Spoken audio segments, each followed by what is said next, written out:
যারা জয় বাংলা লিখছে, এই জয় বাংলা স্লোগানটার সাথে আসলে আমাদের মুক্তিযুদ্ধের একটা চেতনা জড়িয়ে আছে। এই চেতনাকে কাজে লাগে কত যে রক্ত ঝরেছে জয় বাংলা স্লোগানটাকে ইউজ করে। এই জয় বাংলা স্লোগানে আমার ভাই বিশ্বজিতের রক্ত লেগে আছে, এই জয় বাংলা স্লোগানে আমার ভাই আবরারের রক্ত লেগে আছে, এই জয় বাংলা স্লোগানে আমার 2000 ভাই যারা জুলাইতে শহীদ হয়েছে তাদের সকলেই রক্ত লেগে আছে। প্রকাশ্য দিবালুকে তাদের ছবি ভিডিও করে তারা ছাড়ছে, আমরা কোনো ধরনের কোনো অ্যাকশন নিতে দেখছি না। আমাদের 5 জন ভাই চট্টগ্রামে, ঢাকায়, প্রাইভেট ইউনিভার্সিটিতে আমাদের অনেক ভাই যারা যখন 18 তারিখ আমাদের আন্দোলন প্রায় বন্ধ হয়ে যেতে নিয়েছিল, সেই মুহূর্তে যারা বাসাল কেল্লার মতো দাঁড়িয়ে আমাদের এই আন্দোলনটাকে উজ্জীবিত রেখেছিল, আমাদের পাশে শক্তি এবং সাহস জুগিয়েছিল, আমাদের সেই প্রাইভেট বিশ্ববিদ্যালয়ের ভাইদের জীবন এখন হুমকির মুখে। অনেকে গুপ্ত হত্যার শিকার হয়েছে এবং সেই গুপ্ত হত্যার তারা ঘোষণা একেবারে প্রকাশ্য দিবালুকে দিচ্ছে, অনলাইনের মতো পাবলিক প্ল্যাটফর্মে এসে তারা দিচ্ছে। আমাদের যে ইন্টারিম গভর্নমেন্ট তার প্রেক্ষিতে কোনো প্রতিবাদ তো আমরা দেখিই, কোনো দৃশ্যমান কিছুই আমাদের চোখে পড়ছে না। আমরা 48 ঘন্টা সময় বেঁধে দিয়েছিলাম যে এর একটা দৃশ্যমান আমরা প্রতিকার চাই ইন্টারিম গভর্নমেন্টের কাছে।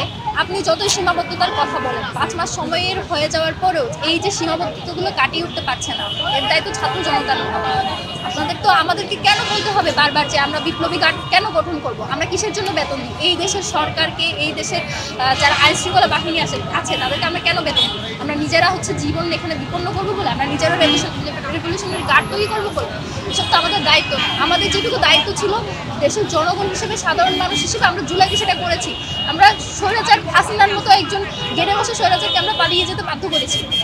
এরপরে আমাদের দায়িত্ব ছিল আমরা নিজেদের পড়ালেখায় ফিরে যাব, সেটা আমি যেতে পারছি না। কাদের কারণে? এই যে ইন্টারিম গভর্নমেন্টের হাতে আমরা অনেক আমাদের আকাঙ্ক্ষা নিয়ে যে দায়িত্বগুলো তুলে দিয়েছি, আমরা ভেবেছি তারা আমাদের মতোই মজলুম। তারা এখন শাসকের জায়গায় গিয়ে তারা যদি আর ক্ষমতায় গিয়ে জনতার হইতে না পারে, তাহলে এই দায়িত্ব তাদেরকে নিতে হবে। তাদের কাছে আমরা 3টা দাবি করেছি। প্রথম দাবি, আওয়ামী লীগের নিবন্ধন বাতিল করতে হবে। দ্বিতীয়ত, এই গণহত্যা 24-এ গণহত্যা ছাড়াও 2013-তে শাপলা, 2009-এ পিলখানা, এছাড়াও কত শত গুম, খুন, হত্যা, ধর্ষণ, কত কিছু রক্ত লেগে আছে তাদের গায়ে। এই সব কিছুর প্রেক্ষিতে তাদের নিবন্ধন বাতিল করে তাদের যারা কেন্দ্রীয় কমিটিতে রয়েছে, ইউনিয়ন পরিষদের কমিটিতে রয়েছে, তাদের প্রত্যেককে গ্রেপ্তার করতে হবে। তৃতীয়ত, আমরা যারা জুলাইতে সামনে ছিলাম, পেছনে ছিলাম, যারা কোনো না কোনোভাবে এই জুলাই গণঅভ্যুত্থানের সাথে সম্পৃক্ত ছিলাম, তাদের জীবন এখন হুমকির মুখে। আমরা বের হলে আমাদের ভয় পেতে হচ্ছে যে আমি সুস্থ স্বাভাবিকভাবে বাসায় ফিরতে পারবো কিনা, আমি ট্রাক চাপাই মরবো, না কেউ আমাকে গুলি করবে, না কেউ আমাকে খুন করে যাবে। সেই খুন করার পরে হয়তো কোনো বিখ্যাত পত্রিকা আমাদের নামের পাশে বসিয়ে দিবে যে কোনো ছিনতাই বা চুরি চামারি করতে গিয়ে নিহত হয়েছে, অথবা কোনো কারোর সাথে বিদ্বেষের কারণে নিহত হয়েছে, তাদের আওয়ামী লীগের নাম কেউ মুখেও নিবে না। তো আমি সেই অনিশ্চয়তার মধ্যে দিন কেন পার করি? সেই অনিশ্চয়তার মধ্যে যদি দিন আমাকে পার করতে হয়, আমি আজকে এখানে অনশনে বসলাম, আমি অনশনেই মরে যাবো। অন্তত আমি বলতে পারবো যে আমি প্রতিবাদ করেছি।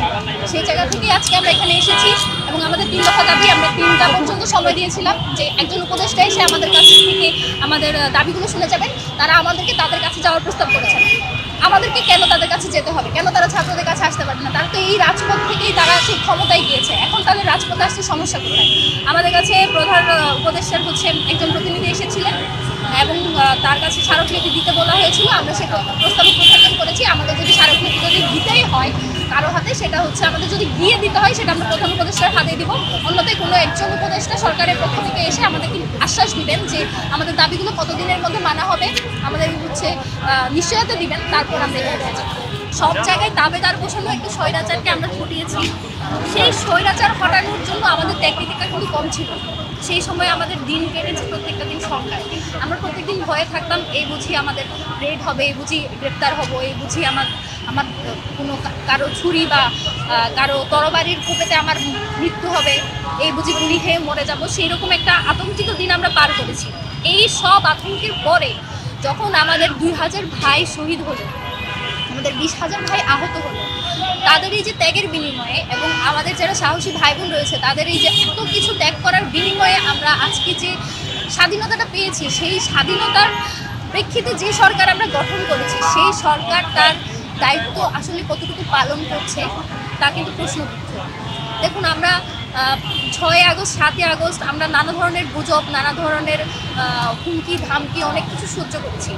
এখন এসে যেটা দেখতে পাচ্ছি যে ছাত্রলীগের সাদ্দাম এবং অমির রহমান পিয়াল তারা জুম মিটিং করছে, প্রকাশ্যে তারা বলছে জয় বাংলা বলে